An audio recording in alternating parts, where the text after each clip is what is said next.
वैभव राज शुक्ला। आज के विशेष में हम बात करेंगे बजट की।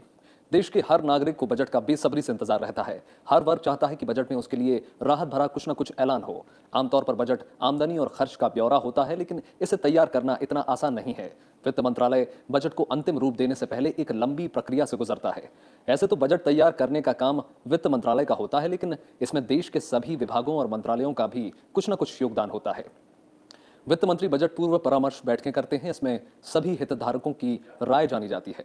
दरअसल बजट बनने की कहानी बेहद दिलचस्प है। इसमें गोपनीयता भी एक बड़ी चुनौती होती है। बजट पेश होने से पहले बजट की बातें जग जाहिर ना हो, इसके लिए भी खास इंतजाम करना होता है। आज के विशेष में हम बात करेंगे केंद्रीय बजट की। जानेंगे संविधान में बजट के लिए किन शब्दों का इस्तेमाल किया गया है। बजट के महत्व और पेश होने की प्रक्रिया को भी समझेंगे। बजट बनने की प्रक्रिया पर बारीकी से नजर डालेंगे और बजट के इतिहास पर भी नजर डालेंगे। तो आइए शुरू करते हैं आज का विशेष।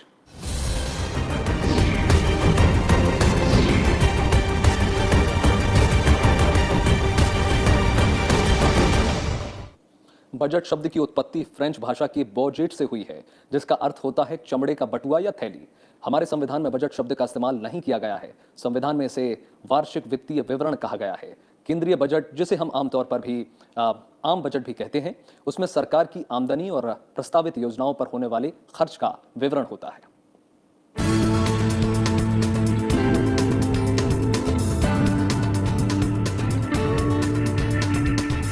बजट एक ऐसा शब्द है जिसे हम अक्सर अपने आम जीवन में इस्तेमाल करते हैं। जिस तरह से हम अपने खर्चे के लिए बजट बनाते हैं, उसी तरह से सरकार भी अपने खर्च, आय और व्यय का लेखा जोखा बनाती है। आम भाषा में आने वाले साल के लिए कमाई और खर्चे की योजना को ही बजट कहा जाता है। देश के बजट यानी केंद्रीय बजट में कई स्रोतों से आने वाले पैसे और तरह तरह के मदों में होने वाले खर्च की विस्तृत योजना पेश की जाती है और इसके साथ ही ये तय होता है कि अगले साल सरकार टैक्स की दरें क्या रखेगी। बजट एक सरकारी डॉक्यूमेंट होता है जिसमें सरकार की कमाई और खर्च का ब्यौरा होता है। इसमें पिछले एक साल का ब्यौरा शामिल किया जाता है। इसके अलावा सरकार अगले वर्ष किस मद में कितना खर्च करेगी, इसकी जानकारी भी बजट में देती है। इसमें भावी योजनाओं का भी जिक्र होता है। दरअसल बजट को गौर से देखने पर यह साफ होता है कि इसमें 3 साल के आंकड़े होते हैं कि एक साल में हम कैसे कहाँ से हमारे पास पैसे आने की उम्मीद है और कहाँ हम खर्चा करना चाहते हैं। ये इस पर निर्भर करता है कि पिछले साल में कैसा हमारा रजावन रहा है, हमने कहाँ खर्च किया, कहाँ अभी भी ज़रूरत है, उसी हिसाब से उसकी एलोकेशन की जाती है, उसको बांटा जाता है। सरकार अपना एक दस्तावेज रखती है कि हम कितना कमाएंगे, कितना खर्च करेंगे, कहाँ खर्च करेंगे, कौन कौन सी नई योजनाएँ आएंगी, किस योजना पर ज़्यादा खर्च होगा और जो हमारे लिए घाटे की बात है वो घाटा कितना है, उस घाटे को पाटने के लिए हम क्या करें। भारत में संविधान में बजट शब्द का जिक्र नहीं है। बोलचाल की भाषा में जिसे हम आम बजट या केंद्रीय बजट कहते हैं, उसे संविधान के अनुच्छेद 112 में एनुअल फाइनेंशियल स्टेटमेंट यानी वार्षिक वित्तीय विवरण कहा गया है। अनुच्छेद 112 में कहा गया है कि राष्ट्रपति प्रत्येक वित्तीय वर्ष के संबंध में संसद के दोनों सदनों के समक्ष भारत सरकार की उस वर्ष के लिए प्राक्कलित प्राप्तियों और व्यय का विवरण रखवाएगी, जिसे इस भाग में वार्षिक वित्तीय विवरण कहा गया है। जो संविधान की धारा 112 है उसके तहत अगर आप देखेंगे तो उसमें एक शब्द इस्तेमाल किया जाता है एनुअल फाइनेंशियल स्टेटमेंट, यानी कि हर साल जो भी सरकार केंद्र में होगी वो संसद में एक मसौदा पेश करेगी जिसमें पूरे साल के आय और खर्च का ब्यौरा पेश किया जाएगा और इसी चीज़ को हम लोग आम बोलचाल की भाषा में बजट कहते हैं। सबसे दिलचस्प बात यह है कि हमारे लिए संविधान में बजट शब्द का जिक्र नहीं है, उसके जगह पे हम लोग एनुअल फाइनेंशियल स्टेटमेंट कहते हैं। केंद्रीय बजट में मुख्य तौर से 7 दस्तावेज शामिल होते हैं। ये दस्तावेज हैं वित्त मंत्री का बजट भाषण, वार्षिक वित्तीय कथन, बजट का सार, वित्त विधेयक, बजट प्राप्तियां, बजट व्यय और अनुदान की मांग। बजट में कई तरह के डॉक्यूमेंट होते हैं। अब चूंकि फिजिकल डॉक्यूमेंट नहीं मिलता है, लेकिन एक जब पहले फिजिकल डॉक्यूमेंट होता था, इनफैक्ट अभी भी जो मेंबर ऑफ पार्लियामेंट्स होते हैं उनको फिजिकल डॉक्यूमेंट मिलता है। हर डॉक्यूमेंट का एक कलर कोड होता है। जैसे जो वित्त मंत्री का भाषण होता है वो हल्के नीले रंग का दस्तावेज होता है। इसके अलावा अगर आप खर्चे का देखेंगे तो वो पीले रंग का होगा। जो आमदनी का होता है दस्तावेज वो गेरुआ रंग का होता है। जो फाइनेंस बिल होता है वो सफ़ेद रंग का होता है। एक एक्सप्लेनेटरी मेमोरेंडम होता है कि जितने भी टैक्स के प्रावधान दिए जाते हैं वो गुलाबी रंग का दस्तावेज होता है, जो अब गहरे गुलाबी रंग के दस्तावेज में तब्दील हो गया। वित्त मंत्री के बजट भाषण में 2 हिस्से होते हैं, पार्ट ए और पार्ट बी। पार्टी में हर सेक्टर के लिए आवंटन का मोटे तौर पर जिक्र होता है। इनके लिए सरकार की नई योजनाओं का ऐलान होता है। इससे सरकार की नीतिगत प्राथमिकताओं का पता चलता है। पार्ट बी में सरकार के खर्च के लिए पैसा जुटाने के लिए टैक्स से जुड़े प्रस्ताव होते हैं, यानी आम बजट में सरकार की आर्थिक नीति की दिशा दिखाई देती है। इसमें मंत्रालयों को उनके खर्चों के लिए पैसे का आवंटन होता है। इसमें आने वाले साल के लिए कर प्रस्तावों का ब्यौरा पेश किया जाता है। केंद्रीय बजट को लोकसभा में 2000 तक अंग्रेजी परंपरा के हिसाब से शाम 5 बजे पेश किया जाता था। साल 2001 में प्रधानमंत्री अटल बिहारी वाजपेयी के नेतृत्व वाली एनडीए सरकार ने इस परंपरा को तोड़ा। उस साल पहली बार सुबह 11 बजे बजट तत्कालीन वित्त मंत्री यशवंत सिन्हा ने पेश किया था। 2017 के पहले ये फरवरी के अंत में पेश किया जाता था, लेकिन 2017 से ये 1 फरवरी को पेश किया जाने लगा। आम आदमी को जो एक्सप्लेनेटरी मेमोरेंडम है उसको देखना चाहिए, क्योंकि उसी से पता चलता है कि जो कुछ भी नया प्रावधान कर का किया गया है वो कैसे लागू होगा, कब से लागू होगा, उसमें उनके ऊपर क्या असर पड़ेगा। बजट पेश करने की प्रक्रिया के तहत वित्त मंत्री लोकसभा में बजट भाषण पढ़ते हैं। बजट भाषण के पढ़े जाने के बाद बजट उपायों पर एक आम चर्चा होती है। बहस में हिस्सा लेने वाले सदस्य बजट के प्रस्तावों और नीतियों पर चर्चा करते हैं। इस आम चर्चा के बाद संसद की कार्यवाही आमतौर पर कुछ दिनों के लिए स्थगित की जाती है। इस दौरान विभागों की स्थायी समितियां मंत्रालयों के अनुमानित खर्चों का विस्तार से अध्ययन करती हैं। इन्हें डिमांड्स फॉर ग्रांट्स यानी अनुदान की मांग कहा जाता है। समितियां इसके बाद हर एक मंत्रालय की डिमांड्स फॉर ग्रांट्स पर अपनी रिपोर्ट जमा करती है। समितियों के रिपोर्ट जमा कर देने के बाद इन अलग अलग मंत्रालयों की अनुदान मांगों पर लोकसभा में चर्चा और फिर वोटिंग होती है। बजट पास होने की अंतिम तारीख तक जिन डिमांड्स पर वोटिंग नहीं हो पाती है उन सभी पर एक साथ वोटिंग करा ली जाती है। अनुदान मांगों को एप्रोप्रिएशन बिल में समाहित किया जाता है। इसे संसद से पास किया जाना जरूरी है, तभी सरकार द्वारा पारित खर्चों के लिए कंसोलिडेटेड फंड यानी भारत की संचित निधि से रकम की निकासी हो सकती है। अंत में फाइनेंस बिल पर वोटिंग होती है। फाइनेंस बिल के पास होने के साथ बजटीय प्रक्रिया समाप्त हो जाती है। कि संसद में पेश होने के 75 दिनों के भीतर बजट पारित कराना जरूरी होता है। तो जितने भी आप देखेंगे कि कर के प्रावधान होते हैं, जितने भी खर्च करने की बात होती है, उसकी मंजूरी लोकसभा से ली जाती है। लोकसभा से जब ये मंजूर हो जाता है उसके बाद ये राज्यसभा को भेजा जाता है। राज्यसभा उस पर बहस कर सकती है, लेकिन उसमें कोई बदलाव नहीं कर सकती है। ज़्यादा से ज़्यादा उस बदलाव की सिफारिश कर सकती है, जिसे मानना या ना मानना लोकसभा के ऊपर निर्भर करता है। राज्यसभा से वो जब वापस आ जाता है उसके बाद वो ये मान लिया जाता है कि संसद के दोनों सदनों से ये पारित हो गया है। अगर राज्यसभा 14 दिनों के भीतर उसे वापस नहीं करती है तो उसे पारित मान लिया जाता है। बजट का मकसद देश की अर्थनीति को दिशा देना होता है। आमदनी और खर्च की योजना बनाकर आर्थिक हालात को नियंत्रण में रखने की कोशिश की जाती है। बजट का मकसद सरकारी खर्चों पर नियंत्रण करने के साथ ही विकास कार्यों को गति देना होता है। Bureau report, Rajya Sabha TV. केंद्रीय बजट की तैयारी कई महीने पहले शुरू हो जाती है। बजट बनाने की प्रक्रिया बेहद जटिल और गोपनीय होती है। वित्त मामलों के जानकारों के साथ कई दौर की बैठकें होती हैं, मंथन होता है, सलाह मशवरा होता है और उसके बाद तैयार किया जाता है बजट। आइए आपको बताते हैं कि बजट बनने की पूरी प्रक्रिया है क्या। हर साल देश के हर नागरिक को इंतजार रहता है आम बजट का। वित्त मंत्री के पिटारे से आम लोगों के लिए राहत है या कोई कड़वी घुट्टी, ये जानने की उत्सुकता हर किसी को होती है। लेकिन इससे भी ज्यादा दिलचस्प है बजट बनने की प्रक्रिया। आमतौर पर फरवरी में आने वाले बजट की तैयारी सितंबर महीने से ही शुरू हो जाती है। 5 महीनों में वित्त मंत्रालय कई प्रक्रियाओं से गुजरकर तैयार करता है पूरे देश के लिए आम बजट। बजट बनाने की प्रक्रिया में वित्त मंत्रालय, नीति आयोग और सरकार के अन्य मंत्रालय शामिल होते हैं। वित्त मंत्रालय में आर्थिक मामलों के विभाग के बजट डिवीजन पर बजट को बनाने की जिम्मेदारी होती है और ये डिवीजन नोडल एजेंसी होता है। सबसे पहले वित्त मंत्रालय खर्च के आधार पर गाइडलाइन जारी करता है। एक सर्कुलर सभी मंत्रालयों, विभागों और स्वायत्त निकायों को भेजा जाता है। दरअसल इस सर्कुलर के जरिए सभी मंत्रालयों और विभागों के खर्च, विशेष परियोजनाएं और फंड्स की जरूरत का ब्यौरा मांगा जाता है। मंत्रालय अपनी अपनी मांगों से वित्त मंत्रालय को अवगत कराते हैं। बजट का स्ट्रक्चर तैयार करने में ये सभी जानकारी बहुत जरूरी होती है, जिनका बारीकी से अध्ययन किया जाता है। मूल रूप से बजट का काम जो है अमूमन सितंबर में शुरू होता है, अगस्त सितंबर तक। और उसकी शुरुआत सबसे पहले जो होती है कि वो तमाम जो वित्तीय सलाहकार होते हैं अलग अलग मंत्रालय के, उनको चिट्ठी भेजी जाती है कि आप अगले साल के लिए क्या कुछ खर्च करना चाहते हैं। फिर वो जो उनका जवाब आता है, फिर मंत्रालयों के साथ वित्त मंत्रालय की चर्चा होती है, बैठकें होती हैं और उस बैठक के बाद एक मोटा मोटी खाका खींच लिया जाता है कि किस मंत्रालय को कितने पैसे मिलेंगे। ये सारी प्रक्रिया जो है आप समझ लीजिए कि अक्टूबर तक, नवंबर तक चलता है। दिसंबर में और जनवरी में, दिसंबर में ही कहना चाहिए, फिर अलग अलग जो संगठन होते हैं, उद्योग संगठनों के साथ चर्चा होती है, फिर आपके जो अर्थशास्त्री होते हैं उनके साथ चर्चा होती है, अलग अलग राज्यों के वित्त मंत्रियों के साथ चर्चा होती है। बजट बनाने में जिस मामले पर सबसे ज्यादा चर्चा होती है उनमें से एक टैक्स है।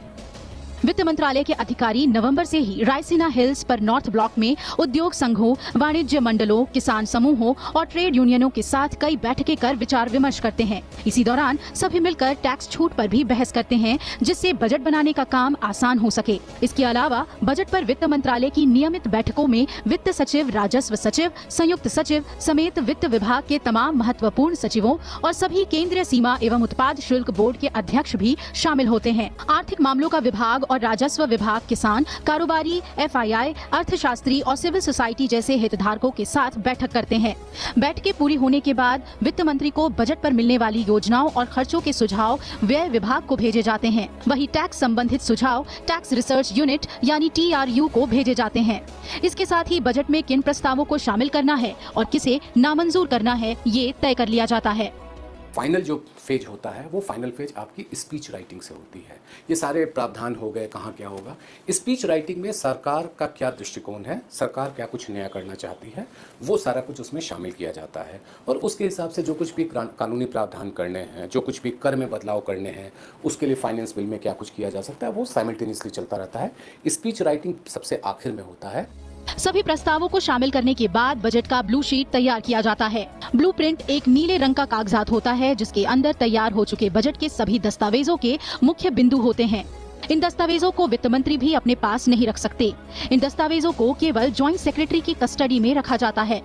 पहले ब्लू शीट ड्राफ्ट को बजट के कुछ हफ्ते पहले तैयार किया जाता है, जिसमें बजट प्रपोजल और सरकार के वार्षिक खर्च का ब्यौरा होता है। बजट जब दस्तावेज पूरा हो जाता है तो बजट पेश करने के दिन अभी तक मंत्रिमंडल के किसी भी साथी को पता नहीं होगा, जो सरकार के मंत्री होंगे सिवाय वित्त मंत्री को छोड़ते और प्रधानमंत्री को छोड़ते हैं, कि बजट दस्तावेज में क्या है। पहली बार जो होता है जब कैबिनेट की मीटिंग होती है बजट पेश करने के ठीक 1 घंटे पहले, 10 बजे के लगभग में, और उसके ठीक पहले राष्ट्रपति से मंजूरी ली जाती है कि क्या हम बजट दस्तावेज को पेश करें। राष्ट्रपति मंजूर करते हैं। फिर कैबिनेट की बैठक होती है जिसमें मंत्रिमंडल को जो है मंत्रिमंडल को ये बताया जाता है कि क्या कुछ है। एक ब्रीफ आइडिया दिया जाता है, पूरा नहीं दिया जाता है। और उसके बाद 11:02 या 11:03 पर जो है वो बजट पेश किया जाता है।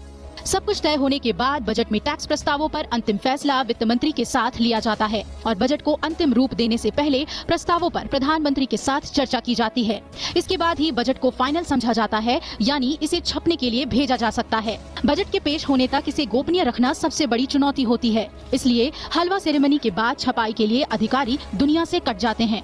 इस सेरेमनी के बाद बजट के डॉक्यूमेंट्स की आधिकारिक छपाई का काम शुरू हो जाता है। बजट का प्रिंटिंग नॉर्थ ब्लॉक में ही किया जाता है, जहाँ बजट के डॉक्यूमेंट की छपाई के वक्त वित्त मंत्रालय के करीब 100 अधिकारियों को 10 दिन के लिए नॉर्थ ब्लॉक में एक बेसमेंट में ही रहना पड़ता है। हलवा सेरेमनी के बाद ये अधिकारी अपने घर वालों से भी नहीं मिल पाते।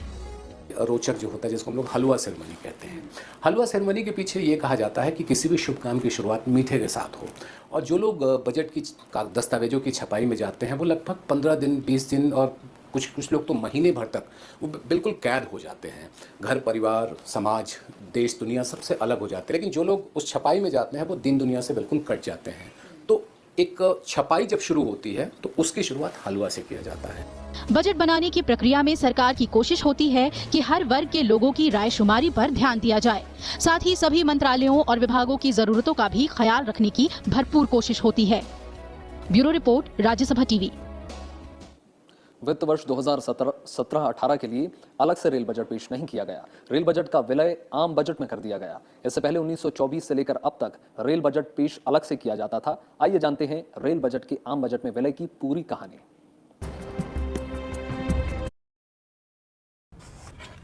Chicken chicken chicken Coming! Chicken, chicken, chicken. Chicken हर बात में है चिकन, क्योंकि हर बाइट में है chicken. Introducing the all new में विलय की पूरी कहानी। पहले पहले रेल बजट को अलग से पेश किया जाता था, लेकिन 2016 में नरेंद्र मोदी सरकार ने रेल बजट को आम बजट में मिलाने का फैसला किया। सितंबर 2016 में आम बजट में रेल बजट को मिलाने के प्रस्ताव को कैबिनेट ने मंजूरी दे दी है। इसके साथ ही रेल बजट को अलग से पेश करने की 92 साल की पुरानी परंपरा खत्म हो गई। रेल बजट को आम बजट में विलय के लिए राष्ट्रपति ने भारत सरकार कामकाज का आवंटन नियम 1961 में संशोधन को मंजूरी दी। इसके बाद वित्त वर्ष 2017-18 से रेल बजट को आम बजट में ही मिला दिया गया, यानी आखिरी बार अलग से रेल बजट 2016 में पेश किया गया। ये फैसला करते हुए कहा गया कि बजटीय सहायता के रूप में रेलवे को सरकार से वित्तीय मदद मिलती रहेगी। साथ ही रेलवे को हर साल सरकार को लाभांश भी नहीं देना पड़ेगा। रेल और आम बजट के विलय से रेलवे की स्वायत्तता पर असर नहीं पड़ने की भी बात कही गई। सितंबर 2016 में रेल बजट को वित्त बजट के साथ मर्ज कर दिया गया, उसके अंदर ही साथ प्रेजेंट किया गया। पहले भी जब हम वित्त बजट प्रेजेंट करते थे तो उसमें रेल बजट का होता था, पर उसके जो डिटेल्स होती थी, क्योंकि जो रेल मंत्री थे उसको प्रेजेंट कर देते थे पहले, तो इसलिए उसको डिस्कस पार्लियामेंट में नहीं किया जाता। जब रेलवे इसी व्यवस्था का हिस्सा है तो हम उसको कुछ इस तरह की अहमियत क्यों दे रहे हैं, और उससे कई बार ऐसा भी फील होता है कि कहीं उसको निगलेक्ट तो नहीं कर रहे हैं, कहीं संसाधन की कमी पड़ गई तो वो कहाँ से लाएंगे। तो ये सारी चीज़ों को ध्यान में रखते हुए 2017-18 के बजट के पहले ये तय हुआ कि उसको आम बजट में शामिल कर दिया जाए। भारत में 1860 से बजट पेश करने की परंपरा शुरू हुई।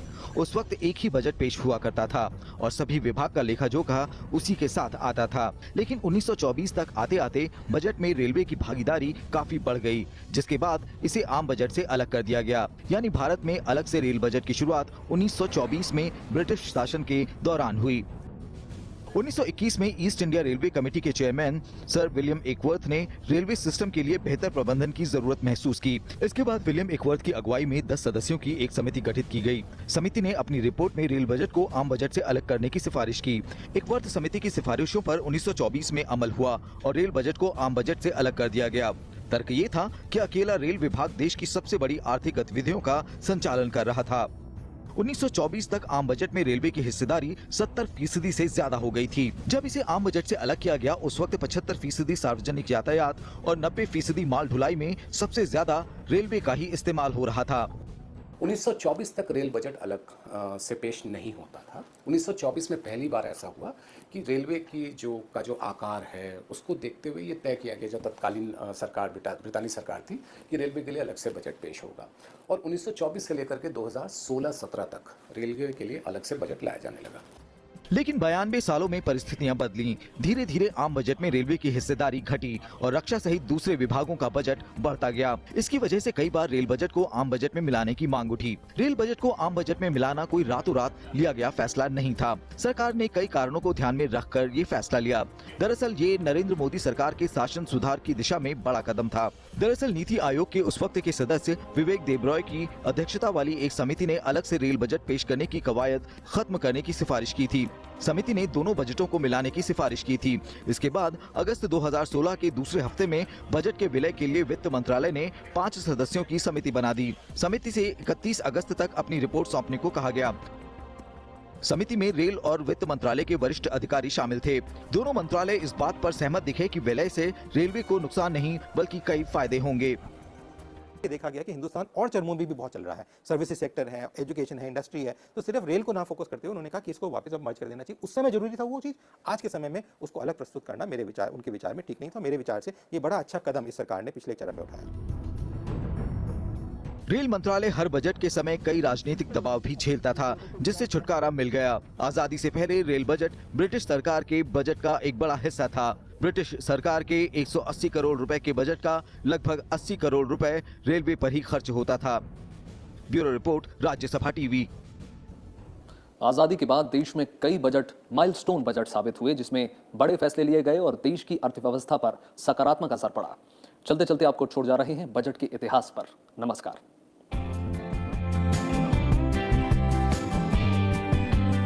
भारत में सबसे पहले ब्रिटिश शासनकाल में 1860 में आम बजट प्रस्तुत किया गया था। बजट बनाने और पेश करने का श्रेय उस वक्त के अंग्रेज फाइनेंस मेंबर जेम्स विल्सन को जाता है। जेम्स ने 18 फरवरी 1860 को वायसराय की परिषद में पहली बार बजट पेश किया था। आजादी से ठीक पहले अंतरिम सरकार का पहला बजट मुस्लिम लीग के लियाकत अली खान ने पेश किया था। ये बजट 9 अक्टूबर 1946 से लेकर 14 अगस्त 1947 तक के लिए था। वही आजादी के बाद देश का पहला अंतरिम बजट 26 नवंबर 1947 को आर.के. षणमुगम शेट्टी ने पेश किया। जॉन मथाई दूसरे वित्त मंत्री बने और उन्होंने 1949 से 50 का बजट पेश किया। इस बजट में पहली बार योजना आयोग और पंचवर्षीय योजना का जिक्र किया गया था। सी.डी. देशमुख ने देश की पहली चुनी हुई सरकार का बजट संसद में पेश किया था। जवाहरलाल नेहरू देश के पहले ऐसे प्रधानमंत्री थे जिन्होंने प्रधानमंत्री रहते हुए 1958 में बजट पेश किया था।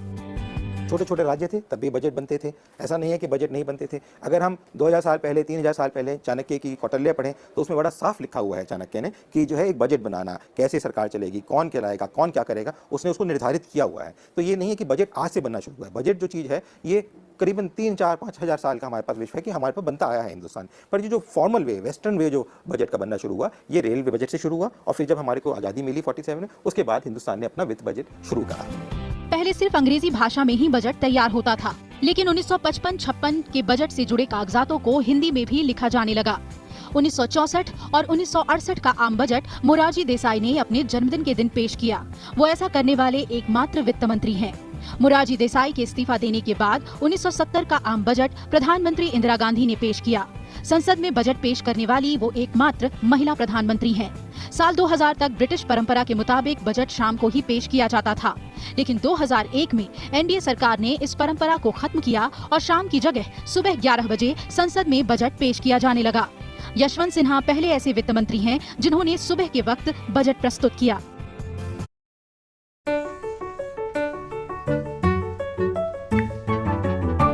संसद में बजट पेश किया जाने लगा। यशवंत सिन्हा पहले ऐसे वित्त मंत्री हैं जिन्होंने सुबह के वक्त बजट प्रस्तुत किया। बजट के इतिहास में कुछ महत्वपूर्ण फैसले भी दर्ज हैं जो देश की अर्थव्यवस्था के लिए मील का पत्थर साबित हुए। 1957 में कांग्रेस सरकार में तत्कालीन वित्त मंत्री टी.टी. कृष्णामाचारी ने बजट में आयात के लिए लाइसेंस जरूरी करने की घोषणा की और निर्यातकों को सुरक्षा देने के नजरिए से एक्सपोर्ट रिस्क इंश्योरेंस कॉर्पोरेशन के गठन का फैसला लिया। इसके अलावा वेल्थ टैक्स लगाया गया, एक्साइज को 400% तक बढ़ा दिया गया। एक्टिव इनकम यानी सैलरी और बिजनेस और पैसिव इनकम यानी ब्याज और भाड़ा में फर्क करने की पहली बार कोशिश हुई। 1968 में वित्त मंत्री मोरारजी देसाई ने स्टैंप की अनिवार्यता को खत्म कर दिया और उत्पादकों के लिए स्वयं मूल्यांकन का सिस्टम तैयार किया, जो नियम आज भी जारी है। 1973 में वित्त मंत्री यशवंत राव चौहान ने सामान्य बीमा कंपनियों, भारतीय कॉपर कॉर्पोरेशन और कोल माइंस के राष्ट्रीयकरण की घोषणा की। बजट के पीछे जो सरकार की बजट होती है उसमें पहले हम लोग खर्च देखते हैं, आमदनी नहीं देखते हैं। तो जब आप खर्चे के हिसाब से बजट बनाते हो तो घाटे का बजट बनता है और वो तब से लेकर के अब तक चला आ रहा है। अगर संख्या के हिसाब से देखें तो 3 ऐसे वित्त मंत्री हैं जिनके नाम काफ़ी ज़्यादा बजट पेश करने का है, चाहे वो मोरारजी देसाई साहब हों या यशवंत सिन्हा साहब हों या चिदम्बरम साहब हों, जिन्होंने या इवन प्रणब मुखर्जी साहब हों। ये 4 लोग ऐसे हैं जिन्होंने काफ़ी ज़्यादा संख्या में बजट पेश किया है। बजट के इतिहास में वैश्विक तौर पर भारतीय अर्थव्यवस्था को मजबूत बनाने के लिए फैसले लिए जाने लगे, जिसमें 1991 में तत्कालीन वित्त मंत्री मनमोहन सिंह ने ऐतिहासिक फैसला लेते हुए बजट में आर्थिक उदारीकरण के लिए रास्ते खोल दिए। आयात निर्यात पॉलिसी में बड़े पैमाने पर बदलाव हुए और आयात के लिए लाइसेंस प्रक्रिया को आसान बनाया गया। सीमा शुल्क 220% से घटाकर 150% कर दिया गया। ये बजट इसलिए भी यादगार है क्योंकि मनमोहन सिंह ने सबसे लंबा बजट भाषण दिया। लेकिन अगर पैराग्राफ की संख्या के आधार पर देखें तो अब तक का सबसे लंबा बजट भाषण पूर्व राष्ट्रपति प्रणब मुखर्जी ने 2009 में दिया था। 1997 में वित्त मंत्री पी चिदम्बरम ने कंपनियों के लिए टैक्स में बदलाव किया और voluntary disclosure of income scheme (VDIS) launch किया। 1997 का बजट जिसमें वित्त मंत्री उस समय पी चिदम्बरम साहब थे, उसको ड्रीम बजट कहा जाता है क्योंकि उस समय पहली बार इनकम टैक्स की जो दर थी वो 10, 20, 30 की गई थी। और उसके बाद अगर आप देखें तो ये 2014 से 2019 के बीच में जो इनकम टैक्स की दरों में बदलाव हुआ तो 10, 20, 30 1997 से शुरू होकर के 2014-2015 के तक चला और इस 5 साल के दौरान फिर उसमें बदलाव किया गया और अब हमारे पास 5, 20 और 30 की दर है। तो ये कुछ ऐसे बजट हैं जिसकी कुछ खास बातें जो हैं और जिसकी वजह से उस दस्तावेज को पढ़ना जो है वो ज़रूरी है। भारत सरकार के बजट में हर आमो खास का ध्यान रखा जाता है। कई बजट ऐतिहासिक और यादगार बन गए जिनमें देश को मजबूत बनाने के लिए अहम फैसले लिए गए। Bureau report, Rajya Sabha TV.